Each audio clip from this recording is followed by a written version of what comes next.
Confessions of an emotionally avoidant person. Mentally, I was writing a video about a different concept when the idea of attachment styles got into my head. I realized that most of the time when people talk about emotionally avoidance, they express this trait as something that is often experienced by men or illustrated by men in relationships. And most of the time, you will find these conversations among just attachments among women who say their male partners are often emotionally avoidant. I remember just thinking to myself the kind of narratives that I've had people talk about emotionally avoidance and how rampant and how, in my perspective, they often falls because one, emotionally avoidant trait is something that has been predominantly linked to men and is often told by women who have anxious attachment styles. Secondly, I heard someone say they have never met emotionally avoidant women and that when they picture who this woman can be, they'll applaud them. From the way people speak about emotionally avoidant women, they make it sound like they're these confident women, the femme fatale of this generation. And I am here to make a confession, not on behalf of emotionally avoidant women, but as an emotionally avoidant person. Come to agree or dispute some of the narratives that are out there. Some people have described emotionally avoidant people as people who are incapable of empathy or like they do not have an interest. How do I feel about this? First of all, confess that I haven't read the attachment styles book that I hear so many people talk about. I have heard about it. I have sent people the ebook versions of it, but I haven't sat down to read it. But I've heard people speak about it. I have taken tests about it, and the results of my test is often 99.9%. It's often secure attachment because according to the test, a person who is securely attached is a person who is not afraid of commitment. It's a person who is willing and open to talk about issues, however comfortable or uncomfortable they are there, you know. So I always come out as a person who is securely attached.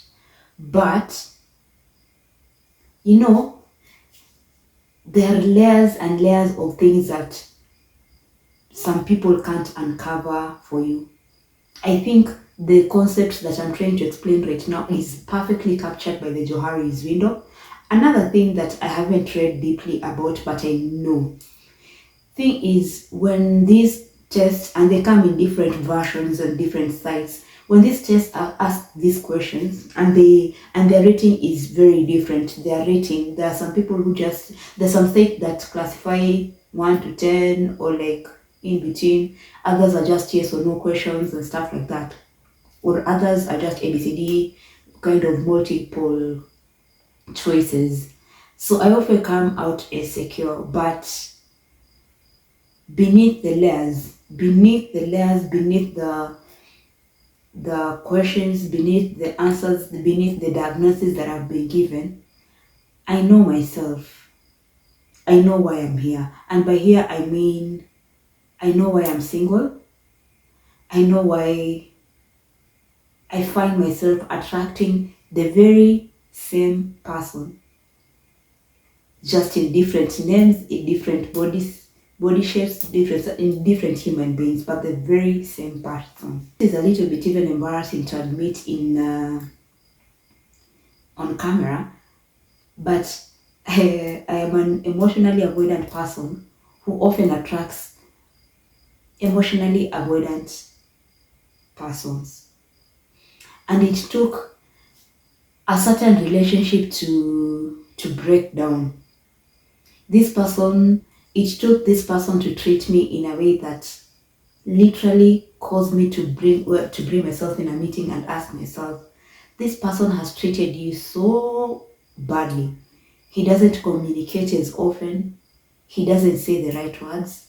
He doesn't keep his word. Why is it that you miss him so much? How is it that you want to hear from him so much? Like, there's this encounter I had with this person that at the time, if you ask me, I'll tell you it's one of the most beautiful humans that I've ever met. And I had to call myself in a meeting and ask myself, if I am this toxic, if I am this attracted to lunacy. And when I did that, when I called myself in a meeting and I dissected myself, dissected the behaviors, dissected my thought processes, our interactions, ABCD, that is when I came to the realization of why I attracted a person like him, but I digress. When you read on the stories on how attachment styles is developed, you realize that according to the scientists, or according to the common narrative, attachment styles are things that someone develops from childhood that is embedded on their relationship with their primary caregiver. If your caregiver was a person who was presently there just consistently and in a socially acceptable time, if he or she reassured you in a socially acceptable ways, chances are you grew up in an environment that enabled you to be a secure person. But a person who is never sure if if their primary caregiver will be there or not there, if they will provide or they'll not provide, chances are people like this grow up to have anxious attachment styles.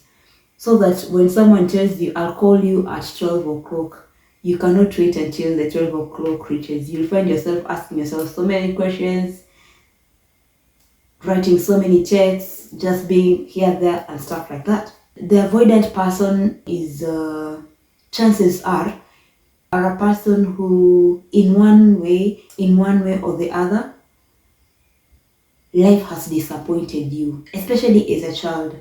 Either your caregiver was consistently not there, whether or not they say they're going to be there. Maybe they didn't give you the attention that you need. Maybe they didn't give you the things they said that they'll give you. Maybe they didn't comfort you. You know, when you cried, they didn't carry you immediately and comfort you and stuff like that. So according to the narrative that is out there, those are some of the things that causes people to become who they are, whether you're secure, anxious, or avoidant. That being said, I think one of the reasons why I come off as a secure person is because in the formidable ages that I grew up, enough reassurance, enough providence. So I think that is why I often just as secure. But between the formidable years to the person that I am right now, so many things have happened. Right now, I am in a season. And before this season occurred, this was a season such as this back in the days when I was so much younger, where I experienced loss at a very young age. It's like life put me at a front row pew of loss. And I think at a very young age, my siblings and I got the concept of people go, life ends. So fast forward to my adult years, when I was encountering this one relationship that made me call myself into a meeting. It is from here that I came to see and I came to learn about the emotionally avoidant people. That is one of the things that I would like to confess is an emotionally avoidant person. That the prevalent concept that people think emotionally avoidant people are people who are confident or unempathetic or uninterested. And that is why we keep to ourselves. I feel like that is one of the biggest fallacy that is out there. For me, I know one of the biggest reasons why I come off as emotionally unavailable is because, or even avoidant, unavailable or avoidant, is because somewhere at the subconscious mind, innately in me, I know relationships end. I know life ends. And I think subconsciously that has made me not really avail myself to that, because when someone comes to you and tells you I will always be there for you, they promise you the world, at the back of of my mind, because of the things I experienced when I was younger, sometimes it is very conscious, but sometimes it is very subconscious. You at a very innate level, you find yourself not really believing. Or sometimes you listen to someone say things and you are so sure they can't deliver on the things that they want to deliver. And sometimes you are unwilling to know people like that, because what is the point? At a very young age, I experienced loss of very important people, in a way that growing up, anytime you find a love interest and maybe this relationship is going on so well, there's always that question that lingers somewhere. I don't know about other people, but for me, there's always that question that lingers consciously or subconsciously about when is that ship going to drop? When are you going to die? Who is going to die first? Is it me? Is it you? How are we going to live this life? How will I live with that reality? How will you live with that reality? And questions such as those can be very paralyzing to just avail yourself. So these concepts where people are saying emotionally avoidant people are people who are confident.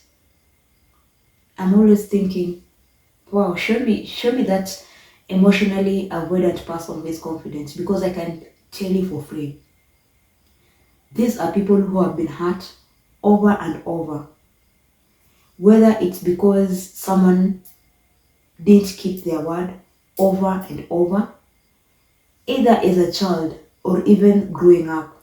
This is a person whose life has dragged them by their hairline, and they've experienced the reality of, even if you want to stay, as a partner, as a friend, as even if you want to stay, things don't just stay constant as they are.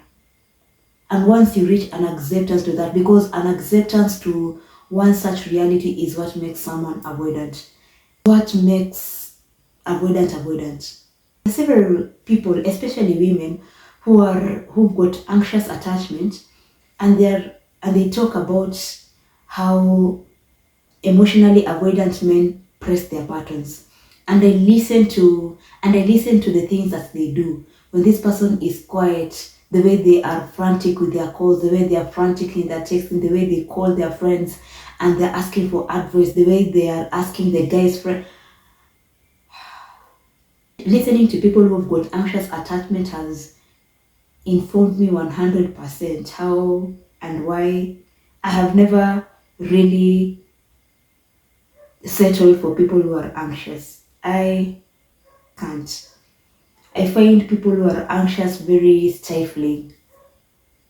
I find them jittery. And if you're jittery as a guy, you make me jittery as a babe, and it's just, I do not want to live in that dynamic.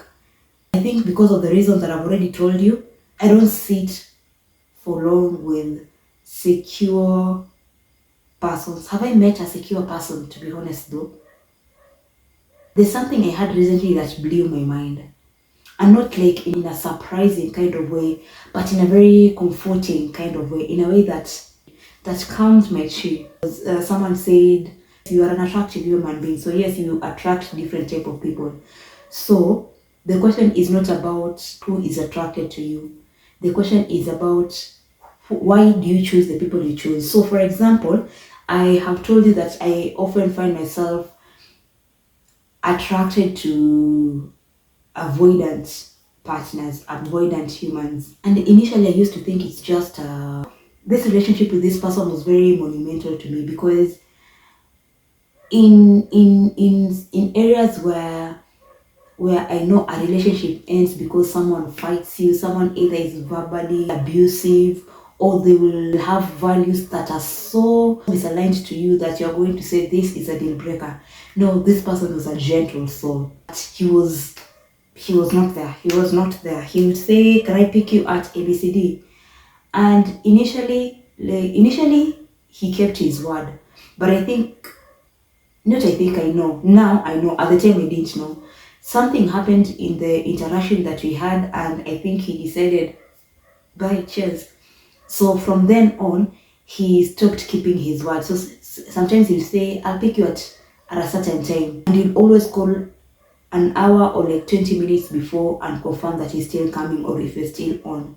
So when his behavior started becoming dodgy was when he stopped making those phone calls, and he was my first encounter on what ghosting is. I remember not even knowing the term ghosting until this person happened. And after that first encounter, it happened like 2 or 3 times. It happened the second time, and I said, "Yo, bye, see you." Then later, life happened, we reconnected, had the conversation, or so I thought. And as you were trying to work things out, the same behaviors, the same dodgy behaviors where he didn't keep his word, started happening again. And I knew it was a deal breaker for me. Only that it was a different kind of discomfort, because ideally someone needs to be verbally abusive, or they have to have values that are not aligned to yours. They have to do something that makes you think, "Yo, you've crossed a boundary," and then you cut. But this one was a gentle soul. All he did was being avoidant in said areas, in a way that after calling myself in the meeting and analyzing and dissecting, I came to realize I don't have to be beaten verbally, emotionally, or otherwise for me to get out of a bad situation. In fact, this guy taught me that I need to love myself so much out of a bad situation. He was a bad situation. And he was this gentle soul, gentle soul. Me, I wasn't ready to leave that gentle soul. But I had to look at him mentally and say, yes, you've got ABCD. Yes, you are not beating me up. Yes, you are not, but you're also not reaching the standards that I require for myself. So bye, see you. So from this interaction, I realized that the reason why I attract avoidant people is because they offer the same things that I offer. Offer sporadic communication. They call you once in a while. They text you once in a while. You meet up when your highs are highs. And they avoided me, I avoided them when their lows are lows. Even saying that, I can feel the comfort of the familiarity. And I'm not saying this is a good thing. If anything, when I made that realization of why I'm an avoidant person, attracting an avoidant person, I remember asking myself, Lynette, if you love avoidant people like this, if you find avoidant people attractive like that, how do you expect to build a relationship with them? How do you expect to build a relationship with a person who calls you once in a while, who meets you once in a while? Because it has taken different love interests for me to realize maybe when you start off, we start off as avoidance, yeah? Like, I'm not that interested in you. But you've got something going on. Then kidogo kidogo, I see your avoidant trait. For example, you don't call me, you don't text me, and I begin wondering, wait, I know I am a catch. Why are you not calling me? Why are you not texting me? And then that is when I bite the hook. And then The next time you call me, the next time you text me, the next time we meet, I find myself having this innate need to prove myself worthy of your phone calls, worthy of your texts, worthy of your time, worthy of your dates. And it's like the more you don't call, the more I want in. Such a toxic trait. And if you meet a secure person, or even worse, an anxious person, and then they call you, let us not even talk about the anxious people, because the anxious people for me, they stifle me. They call you all the time, they text you all the time, you're jittery, and it's calm your nyash. Calm down. But let us talk about this secure person, this person who calls you at enough times, this person who texts you at enough times, this person who wants to see you consistently. These people don't give me the nervous energy, but they also make me feel cornered and stifled. It's like, for how long are we doing this? And what is your end game? Why? And I find myself asking so many questions. The reason I came up here today is not to give you solutions on how to deal with an emotionally avoidant person or an available person. I only came to make that confession that emotionally avoidant people aren't as strong, they aren't as confident, they aren't as unempathetic or uninterested as they seem. And for the entire majority, whether you're a man or a woman, who looks at an emotionally avoidant woman and you're putting the hashtag women in male fields, no. I dare say all the emotionally avoidant people are people who are hurt. The people who have been introduced to hurt consistently. In fact, if you're an anxious person, count yourself lucky. Count yourself lucky, because it means there are days where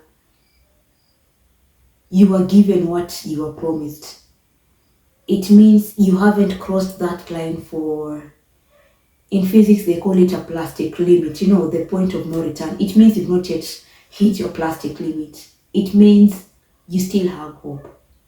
For a person who is emotionally avoidant, we've reached our plastic limit. We know in one way or the other life will disappoint you. And we live this life waiting for the other shoe to drop.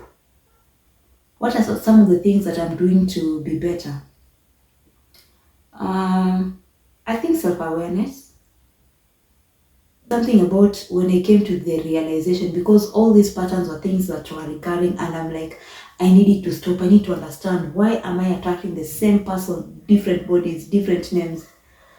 And when I got the realization, I was so mind blown. I kept engaging whoever pays attention. And I think that is one of the reasons why there's a camera in front of me. I also journal.